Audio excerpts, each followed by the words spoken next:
afternoon and welcome to TakeaSide. I'm your host Jacob Polachek, and after an action-packed weekend of NBA and XFL action, we're going to be debating a number of this week's hottest topics. As always, be sure to go to sided.co and post your debates and arguments. On Saturday night, the NBA crowned Miami Heat small forward Derrick Jones Jr. the NBA dunk contest champion over Aaron Gordon of the Magic. For our first debate, in honor of the dunk contest, we have Riley Ward and Sam Converse here to argue their opinion on who is the greatest dunker of all time. Sam, what are your thoughts? So, action-packed All-Star weekend, and we had the three-point contest. Buddy Hield took that one exactly. Home. We had the All-Star game, which I thought was actually a lot better this year because they actually seemed like they were trying. Yeah, the fourth quarter they legitimately tried. There were 30 dunks in the first three quarters, and then the last quarter there were only 2, which if that says anything, it's because defense was being played. And Team LeBron came out on top in that game, so a lot of money going to charity for a really good cause. Yeah, definitely. And then we also look at the dunk contest. It was shrouded in some controversy where Aaron Gordon, according to him, he got robbed again. So what I heard is that because the dunk contest is slightly rigged for the entertainment of fans, Derrick Jones Jr. and Aaron Gordon were supposed to receive 50s all the way through the end, and then they were supposed to compile all their dunks and then pick one champion over their overall scores. But according to ESPN, Dwayne Wade is the one that actually goofed it up. He gave him a 49 in the final round, which led to him actually losing the dunk contest. So just going off of that, I feel like the dunk contest is back. It's exciting. Definitely. The entertainment factor's there. There's some great athletes in there. It might not be the best basketball players, but they're great athletes. And looking back at past dunk contests and past basketball players, who are your top 3? Let's start with just one, but who are your top 3 dunkers of all time? So I'm going to start with my number 3. My number 3 is going to be Shawn Kemp, 1992. He played for the Supersonics, of course. And he, I think, is one of the most slept-on dunkers, in my opinion, because... And even slept-on players. Exactly. I mean, his size, on all of my dunkers on the list, he's the biggest out of all of them. I think he's like 6'9" or 6'10", which is just ridiculous, of course. And his in-game ability in dunking is something that isn't really talked about, especially in the light of the NBA dunk contest, is that how well they can dunk in-game. And that was one of his specialties. When he was with Gary Payton in 1992, like I said, they really tore up on the court, and he was just like a crazy dunker.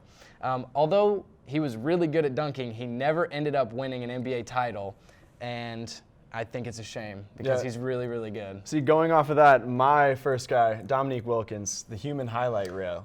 He has never won a title either. He's a 2-time slam dunk champion. In-game dunks were incredible. Dunks in dunk competitions were incredible. He beat Michael Jordan, which that says something if you're going to beat someone at a dunk contest and you're beating Michael Jordan. So I have to pick Dominique Wilkins. He's definitely on my list just because of, first off, 9-time All-Star. He led the league in scoring one season. So as a player, he was a great player. But then you take that with his athleticism and his entertainment factor in the dunk contests. I think he's, without a doubt, one of the best dunkers to ever play basketball. You bring up a good point. Number 2 on my list, I'm going to have to go with Vince Carter. Back in 2000, it was one of the most legendary NBA dunk contests of all time.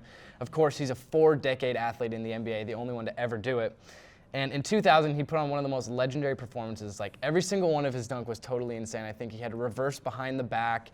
And, of course, everyone remembers the elbow in the rim. The 360 windmill. The 360, yeah, of course. Where he brought it down to his knees. Every single dunk he had was just, crazy. No one had ever seen. I remember seeing the bench reactions, and everyone was, freaking out because he was just so insane. And I think it kind of changed the game for dunking in a way. It kind of elevated the level at what you have to do to get those perfect 50s when it comes to the dunk contest. Yeah, definitely. And I mean, you see now those dunk leagues that they have, where it's some guy who's running track all through high school who has a 55-inch vertical, who can just throw down crazy dunks. And I think that wouldn't have happened if Vince Carter wasn't doing stuff like that. Exactly. I think he was super influential. Yeah, definitely. And now that takes me into my second dunker. I got to go with LeBron James. Now, he's never been in a dunk competition before in his life because he's too scared to do it because he might hurt himself or something like that. I don't blame him. But you can't argue, or you can't argue against his resume. Obviously one of the greatest of all time, but his in-game dunks are so incredible. And now I've got a video. If you guys could roll that video for me back there. Left wide open, had to kick it out. Oh yes, this was a couple of weeks ago, and this was the Kobe tribute dunk. And I mean, it was just incredible. Yeah, exactly. So not only was that exciting just because he kind of did the Kobe dunk, but he's 41 years old. Yeah, that's and his insane. head's at the rim. But anyways, so I think you got to argue that LeBron James is one of the greatest dunkers ever just because of his in-game dunks, where he throws down so hard, and on 7-footers, he can fly over them, and he'll always be there. So I got to go LeBron. You do bring up a good point as being one of the best in-game dunkers of all time, and I think that brings up an interesting point, which could be a debate in and of itself, is how NBA players have succeeded in the league with athleticism versus influence. And I think LeBron is one of the best athletes, but I think as far as influence, I think we can all agree, and this is number one on the greatest dunker of all time list, Michael Jordan. So in 1988, like you said, he had one of the most infamous and one of the most legendary dunk contests against Dominique Wilkins. That's where his brand was created. Exactly, basically. literally. It birthed the Air Jordan logo. You know, he had that 77-foot run-up for one of his like amazing dunks that you see on the back of the sneakers all the time. And it was actually his second straight win. I mean, people think that he might have kind of edged Dominique Wilkins out, but it was a really good, clean fight, and it was like amazing dunks on both sides of the board. And I think that does bring up the interesting point of influence versus athleticism, which could be debated in and of itself on Side and Co. Yeah, and then there's also just the in-game versus in-competition dunks. Because you look at someone like Zach LaVine, where I was considering having him on my list, and it was he's done a 360 dunk from just inside the free throw line.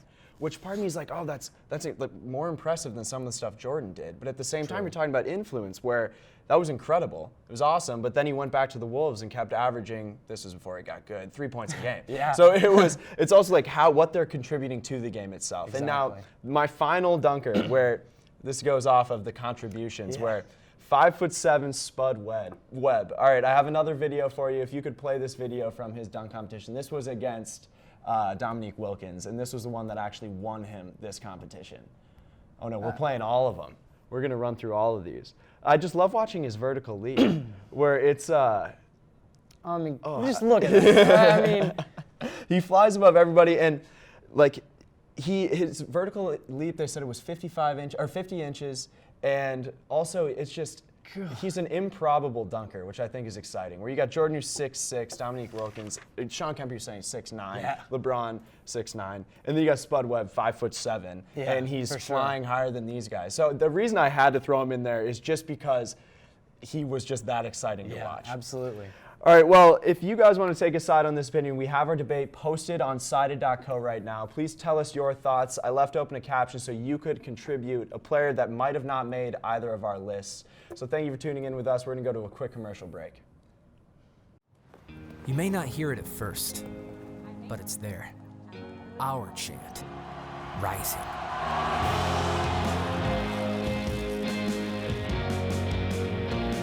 On this summit, callings converge, voices unify into a chorus that sounds out for good, for greatness. Can you hear it? Whether we think the XFL will last, and we've had 2 weeks of XFL action, some good, some bad. Have you had a chance to watch? What are your thoughts on it? I've watched every game, and honestly, I think it's a great idea. You know, great concept, but unfortunately, we got to look at the aspect of what is a professional sports league. It's a business. So, and then you got to realize there's 4 major sports leagues in America that just eat up everything: the NHL, the MLB, the NBA, and the NFL.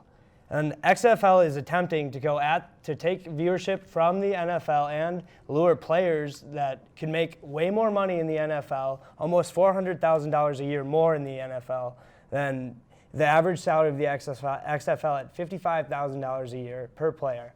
So that on top is just shows how much far behind the XFL is from any other league in America and in the world. Vince McMahon, who's the founder of the WWE, is not a football coach. He doesn't know much about football, as his last league, the XFL, failed, along with most other expansion leagues of American football.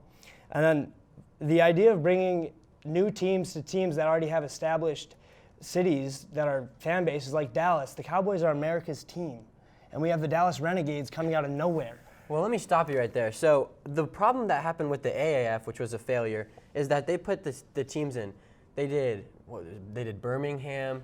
They had just these cities that were not going to bring in a lot of people and attract a lot of fans. And so I think doing it in, Dallas, I think people. First of all, they play in Arlington, so that already has a fan base there, and it's also not Cowboys at the are time. America's team, though. It's also it's not at the time of the NFL season, and that's a huge component. Is they're not trying to compete with the NFL.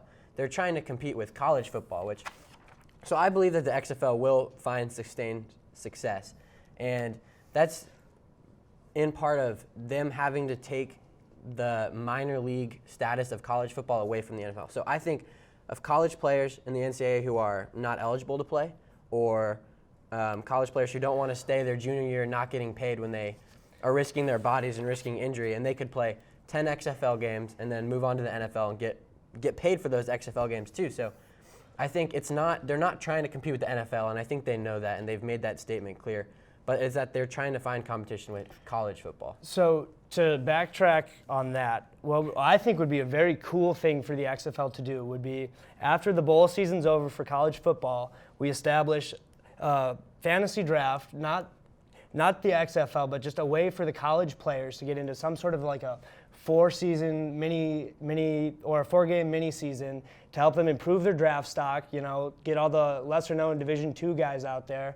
And then we use that league as like the feeder for, you're going to the XFL, you're going to the NFL. And because college football is also very established, and it makes millions and millions and billions of dollars, which is what sports leagues do. The NCAA is one of the most profitable industries in American sports. I mean, the XFL is just, he's a wrestling promoter trying to promote football. It doesn't work. So, as we've seen the before. reason college football and NFL are so successful is because the broadcast networks, huge channels, and the XFL, super smart of them, got deals with ESPN, Fox, FS1, and ABC. And so those deals cost money, though. They do cost money, but also per game. those broadcast networks are looking for something, especially post NFL, pre NHL postseason, pre NBA postseason, and then just before baseball starts. They are craving content. And so the XFL, who doesn't love watching football? I've loved watching it. It's been fun to watch. But do you who like doesn't love watching it? football or good football? Because the XFL games that I've seen, one team's playing great football.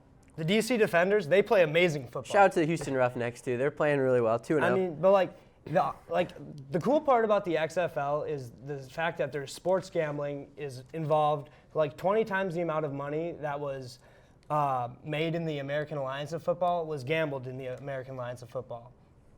So what could keep this league alive is, as crazy as it is sports betting.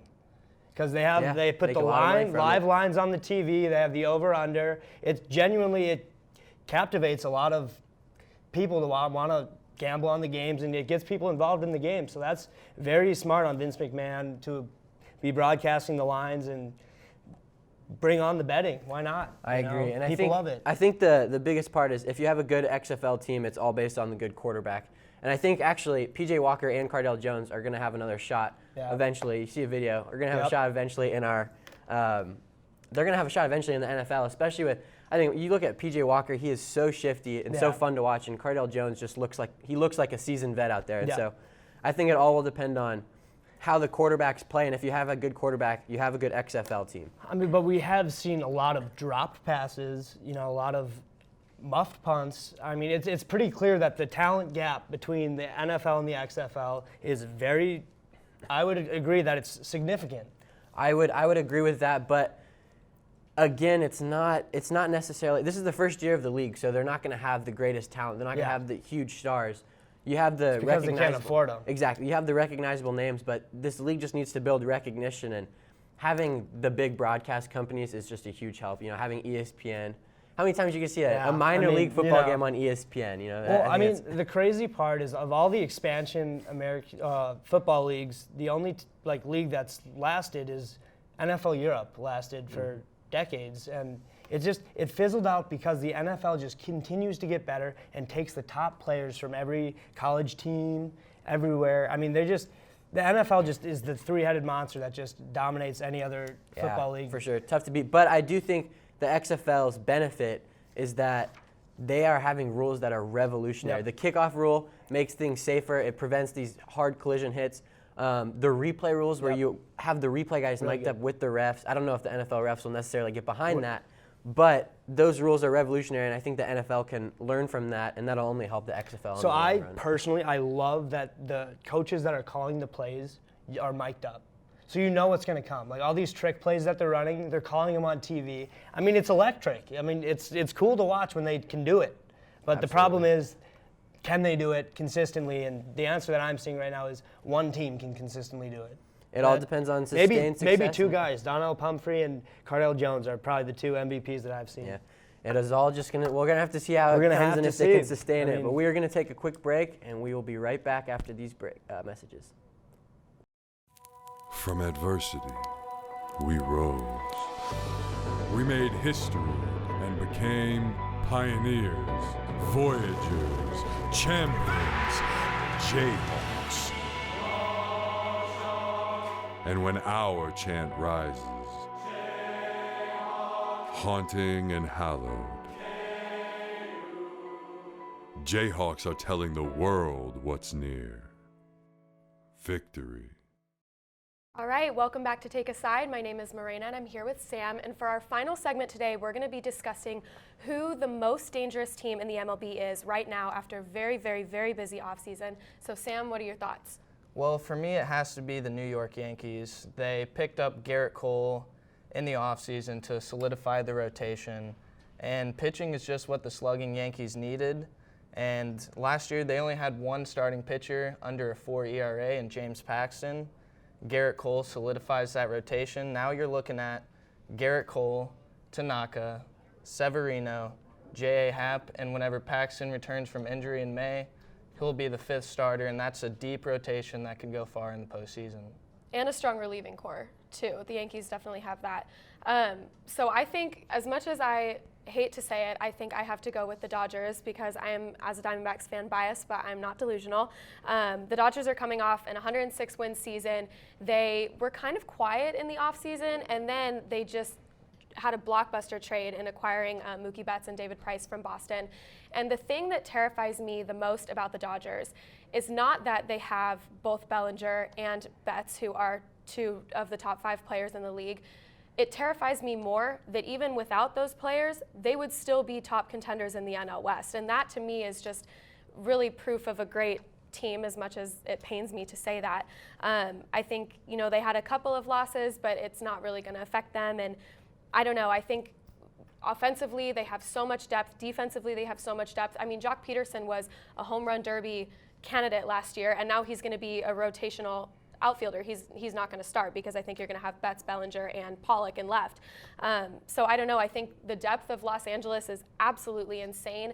And I know the argument is always, oh, they choke in the postseason. But 2019, last year, may have been an exception against Washington. But in 2017 and 2018, they had 2 World Series ripped out from under their feet by 2 teams that are proven cheaters and that we know they were cheating during those series. So I think the Dodgers are, without a doubt, the best team in the league. Yeah, the Yankees are really the only good answer, but I think the Dodgers just take it on this one. What both of our teams have going for us is a deep lineup. If you Right. look at the Yankees, 1 through 8 has 20-plus home run potential. You have Gleyber Torres coming off a 38 home run season. He was hurt for a little bit last year. Aaron Judge was hurt for a little bit last year. Stanton was hurt for a little bit last Everyone on the year. Yankees was hurt last year, 25 injuries. And they still had 306 home runs, 1 behind the Twins for the best in the league. They also had the 4th best batting average with all those injuries. This year you plug in Judge in the 2-hole, Stanton hitting 4th. Then you have Andujar and Urshela going 7-8, Brett Gardner maybe being the second leadoff hitter in the 9 spot. Their lineup is just deep, 1 through 9. They hit a ton of home runs, and they will undoubtedly win the AL East, Oh, for sure. which is a weaker division this year, and they just have a great lineup going for them. I think that the one weakness that the Yankees have to look out for is injuries. Like I said, they had 25 players over the course of last season on the DL, or the IL, sorry. But they just need to stay healthy. And the Rays have, the AL East is not a competitive division, but the Rays are a competitive team, and I think they've gone up in the power rankings from last season to this season. And not that they're going to suddenly make the Yankees just totally fall off course, but they do have a competitor in their division that they're going to have to deal with. And the whole American League is much, I think, a better league total than the National League. So the Yankees really have their work cut out for them. Yeah, they're a great team, but they need to stay healthy. And if they can't stay healthy, then I don't think they're going to have as great of a season as everyone expects. Yeah, staying healthy is definitely going to be a key for them. I think if they do stay healthy, especially in the rotation, they will go pretty far. They also have a crazy good bullpen, Right. Especially towards the bottom. You have Zach Britton, Aroldis Chapman, two of the best left-handers coming out of the bullpen in the league. You add in Adam Ottavino to that, 1.90 ERA last year. Britton had a 1.91. Just in the bullpen, if you get to that 7th, 8th, 9th inning, like the last couple years, even though they have lost Dylan Betances to the they just let him walk crosstown down rival, the street. they still have a great bullpen. Chad Green, another right-hander, throws some gas, who will be rounding up the bullpen.